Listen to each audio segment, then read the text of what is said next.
Today, in Office Hours with Homo, we're going to talk about the fall season and the first round interview. So congratulations if you're watching this episode trying to find some ways to strategize for that first round interview. You're in the right place. Today we're going to be talking about, one, how to take steps to find a flow or a rhythm to navigate possibly what is one of the most stressful parts of the job market. So it's the job interview, the first round, and it's probably taking place on Zoom rather than in conferences like it used to. So being on Zoom requires specific set of techniques and setups and ways of keeping yourself focused in what can be a very unruly, uncertain time. If you're new to Office Hours with Homo, in this channel we talk about how to survive and thrive in academia. So my goal is to help equip you with the skills and tools to find the right place for you, to help you make the right choices that are going to help you succeed in whatever you want. Now, these experiences come from me and a current postdoc at Cornell University who's going to transition into an assistant professorship. I'm giving you the perspective from a first-generation college graduate, formerly undocumented person of color. This is Office Hours with Juan Manuel, creating an academia without walls so you can thrive on your journey. When I was on the job market, I dreaded the idea of the first round interview. Now, I had success prior to this, being in a different job market. I used to be working in some media related sectors outside of academia. So I was familiar with different conventions and protocols, but the academic interview, first round interview, has its specific set of protocols. It requires a different type of preparation. So I want to share some of the techniques that I found to be successful in my in my time during the job market. So when I was on the job market, I applied to I think 30 jobs. I had 6 first round interviews, and of all the 6 first round interviews, I got campus visits or second round interviews, which means I had 100% success rate with my first round interview, something that I'm really proud of. But of course, it's something that I could not have done without a lot of preparation and a lot of guidance. So the techniques or tools that I'm giving you today are some of the ones that I developed along the way, but they're also some that I was offered by Professor Julia Fawcett at UC Berkeley. Shout out to you for helping me get through the job market. We're going to first talk about sort of the mechanics of the job interview and some small ways that you can help prepare for that process. So as you know, you may spend a lot of time in front of a laptop, and you might be thinking to yourself, well, what can I actually do to prepare?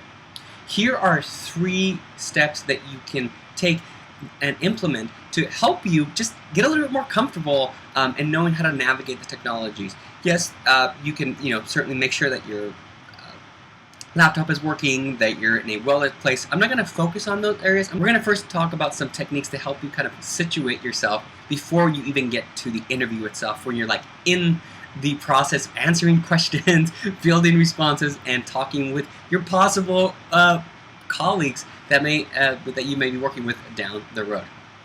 First off, I certainly do a tech run and do a mock interview, solicit the help from peers or colleagues to help you done this, and this is a common advice, and perhaps you're already thinking about doing that, and that's really great to make sure that you just get the practice of that.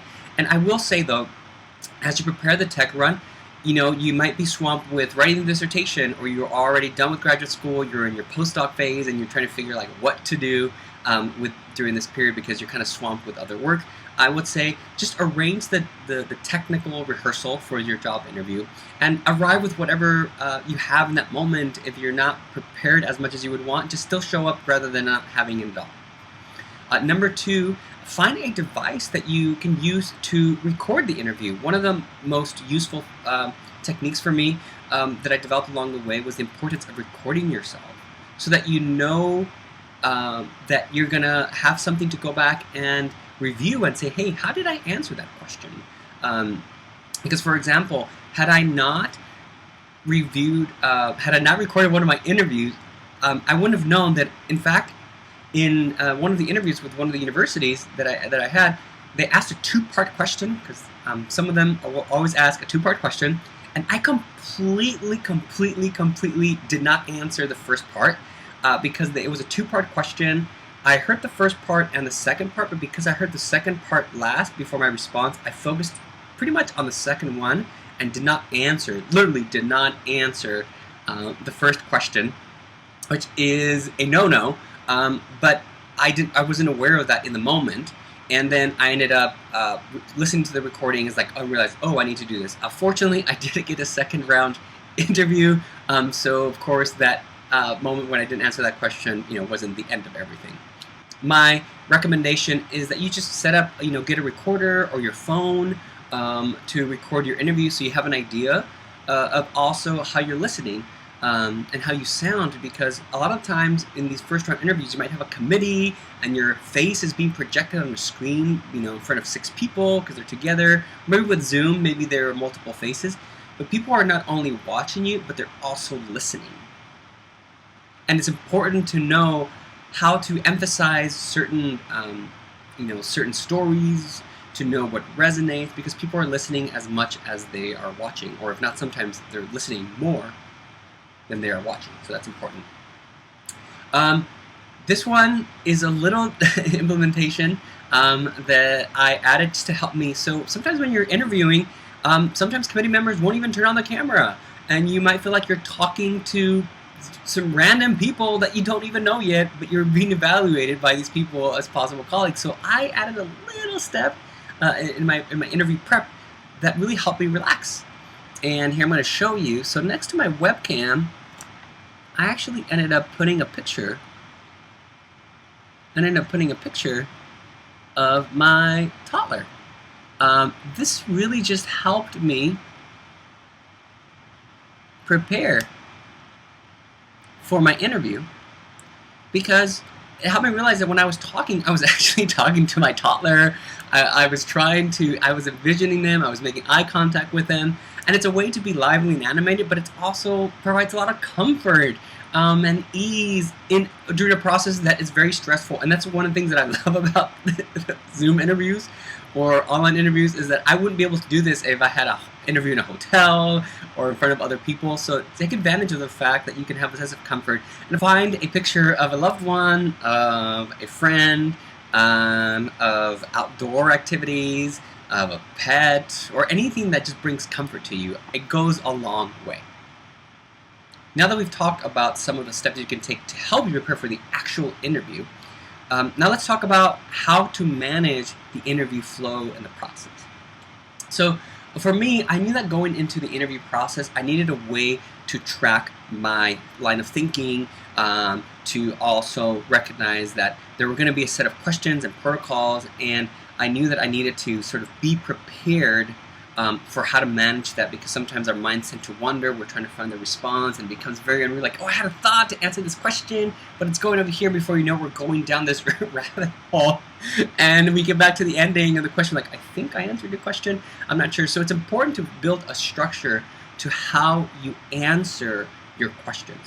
And for me, I describe it as kind of a flow to the first round interview questions, and each answer to their questions had a 4-part process. As you can see here on the screen, my process usually involved with them asking a question, and then me responding with the four components or elements to each question. And of course, they vary in length, but just it helped me know that these are the steps that I was going to take. It feels very systematic, but when you're actually talking, it feels very clear, and it helps transition from one into the other. So my flow usually involved with, once they asked a question, I would say, well, I see you're looking for, or I see on your university or department that it emphasizes this, and then I would answer the question. For example, if they were to ask, oh, what is your research? I would respond with, I see that your department emphasizes helping students think sort of expansively or think critically about global questions. That aligns with my driving questions or explorations in my research that center, in my case, the connections between critical dance studies, illegal and citizenship studies, and Afro-Latinx Latin American cultural production. And so there, as you can see, I did this step between like what the department or university offers, how it aligns with what I'm doing, and then what it is. And then I would go into an example and say like, oh, what this looks like in a studio teaching or research is this. In my research, I focus on artists who move across borders. How does that help us think about X, Y, and Z? And so then I would link my research to how it aligns with what they're trying to look for. And then I would even go more specifically and kind of, in the example, I would tell a story. Because if in the first question, after you responded, you want the committee to walk away with an understanding that you kind of know what the university is looking for, or the department's looking for, an idea of who you are, the big questions that you're asking, the things that kind of keep you up at night, or if they don't keep you up at night, the things that drive you up in the morning, and then to walk away with a story.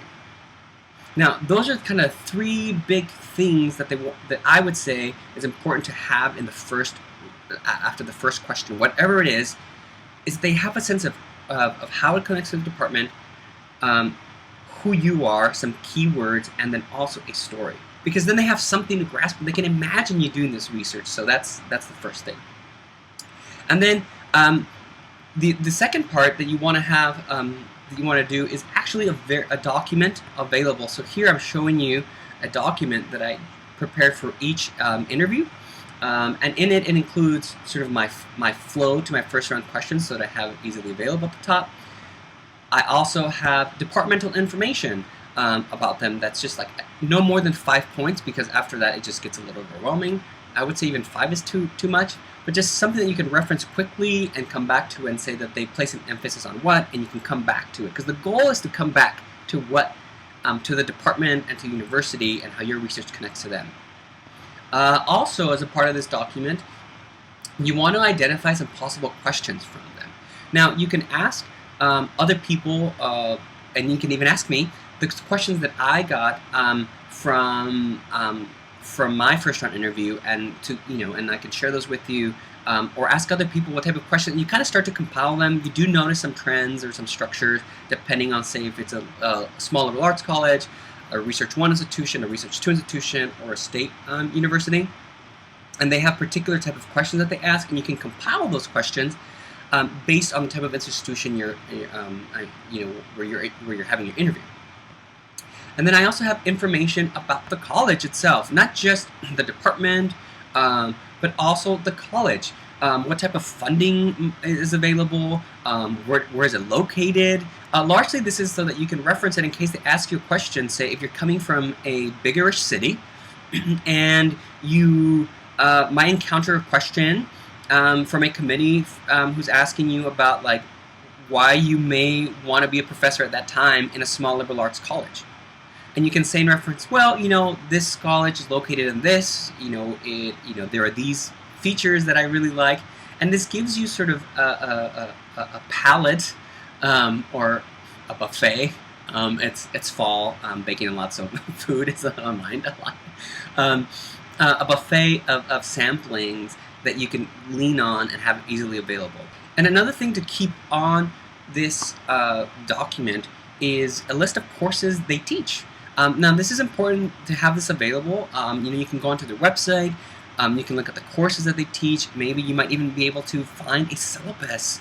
Some institutions require that the syllabus be available. So you might access them and be like, okay, these are the type of questions that they're asking in this department. These are the type of materials. These are the type of classes. So that when you're interviewing, you can be as specific as possible to demonstrate not only one that you're showing up and doing your homework, but you know what you're walking into and the type of questions that are being asked there. Because, as a fairly young, as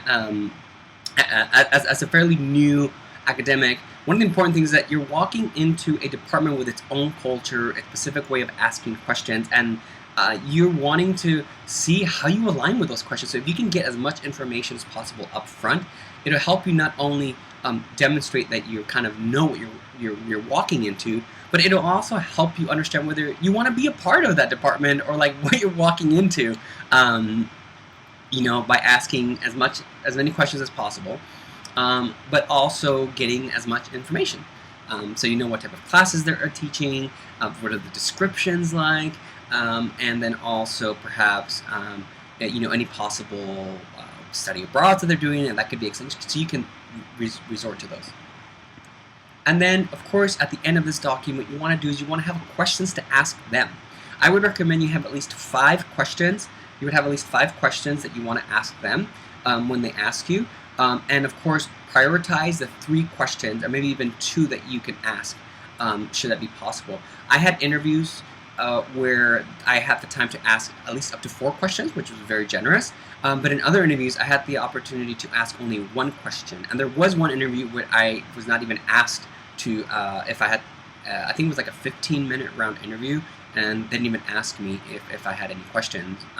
So you want to be prepared with these questions to ask them and prioritize them.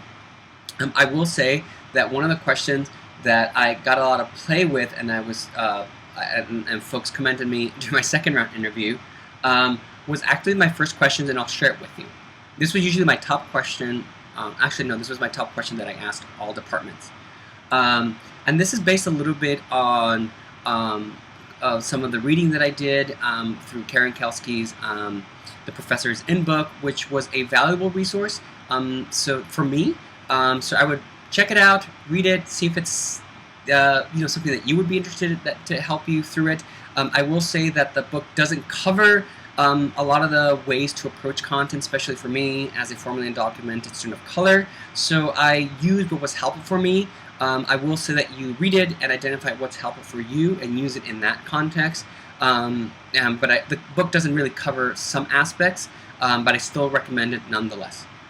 So my top question was, I'd like to know more about where you see the department in 5 years and where you see the new hire fitting into this vision.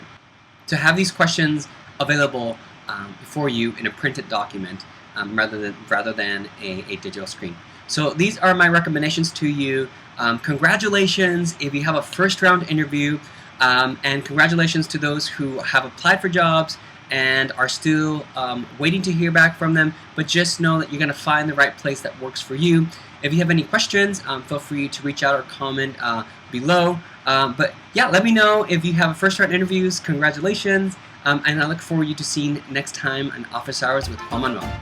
This is Office Hours with Juan Manuel, creating an academia without walls so you can thrive on your journey.